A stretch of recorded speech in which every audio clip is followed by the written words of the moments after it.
আসসালামু আলাইকুম। আমরা সাধারণত চালের ছিটা পিঠা খেয়ে থাকি, কিন্তু কখনো কি তাল দিয়ে তালের ছিটা পিঠা খেয়েছে? এই ছিটা পিঠা অথবা জালিদার পিঠা কিন্তু খেতে দারুণ মজার।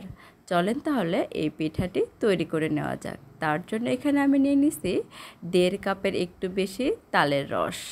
আমি তালের রসটাকে একটু জাল করে নিয়ে নিচ্ছি। দিয়ে দিছি 1 কাপ চালের গুঁড়ো, আর দিয়ে দিব 1 কাপ ময়দা, দিয়ে দিব সামান্য পরিমাণের লবণ, আর দিয়ে দিব 1/2 কাপ চিনি। চিনিটা আমি দিয়ে সবগুলো শুকনো উপকরণ ভালো করে মিক্সড করে নিয়ে নিব। শুকনো উপকরণগুলো যখন তালের রসের সাথে ভালো করে মিক্সড করা হয়ে যাবে, এই পর্যায়ে এর ঘনত্বটা একটু আঠালো বা শক্ত হয়ে আসবে। তখন আমি দিয়ে দিব এখানে 1 কাপ দুধ।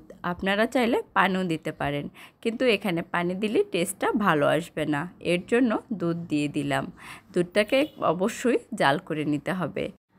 আমি আরও কিছু পরিমাণ দুধ দিয়ে ব্যাটারটা পাতলা করে নিয়ে নিব।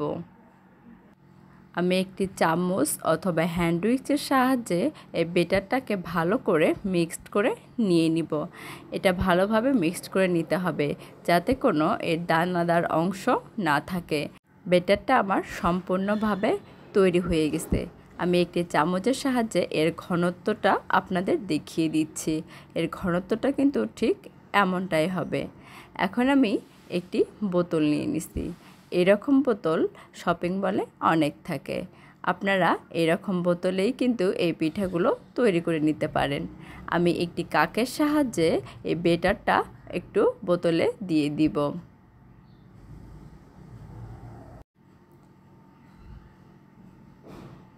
ব্যাটারটা আমার দেওয়া হয়ে গেছে। এখন আমি পিঠাগুলো বানাতে চলে যাব। তার জন্যে আমি ফ্রাই প্যান এখানে চুলাতে বসে দিয়ে দিছি। ফ্রাই প্যানে সামান্য পরিমাণ একটু তেল লাগিয়ে নিতে হবে। তেলটা লাগানোর পরে আমি বোতলটা একটু ঝাঁকে নিয়ে পিঠাগুলোর শেপ দিয়ে দিচ্ছি। আমি এইরকম একটু ঘুরে ঘুরে পিঠাগুলোর শেপ দিয়ে দিব। আপনারা চাইলে এই কাজটি হাত দিয়েও করে নিতে পারেন, কিন্তু আমার কাছে এটাই খুব সহজ মনে হয়েছে, তার জন্য আমি এটা দিয়েই করে নিয়েছি। এই পিঠাটা হওয়ার জন্য আমি 1 থেকে 2 মিনিটের মতো অপেক্ষা করব। পিঠাটার আমার উপর থেকে ভালোভাবে শুকিয়ে আসছে। এখন আমি পিঠাটাকে একটু উল্টে দিয়ে দিচ্ছি। এই পাশটাও একটু চেপে চেপে দিয়ে দেব।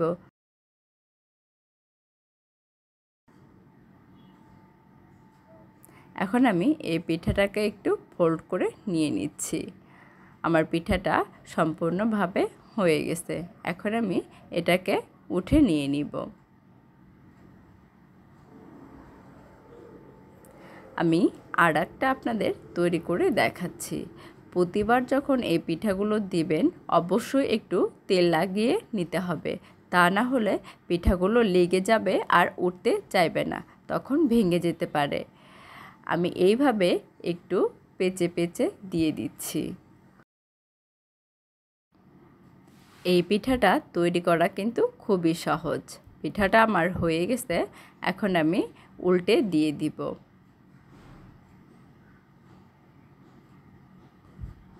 আমি পিঠাটাকে আবার একটু ফোল্ড করে নিয়ে নিলাম। পিঠা আমার সম্পূর্ণভাবে ভাজা হয়ে গেছে। এখন আমি একটি প্লেটে পিঠাগুলো সার্ভ করে নিয়ে নিব।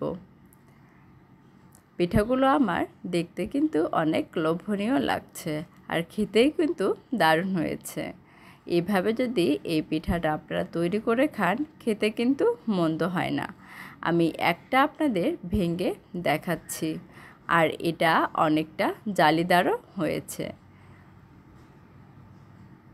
এটা হাতের মুঠো নিলে আপনারা বুঝতে পারবেন যে এটা কতটা সফট হয়েছে।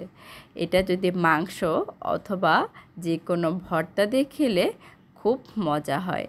আজ এই পর্যন্তই। সবাই ভালো থাকবেন। আল্লাহ হাফেজ।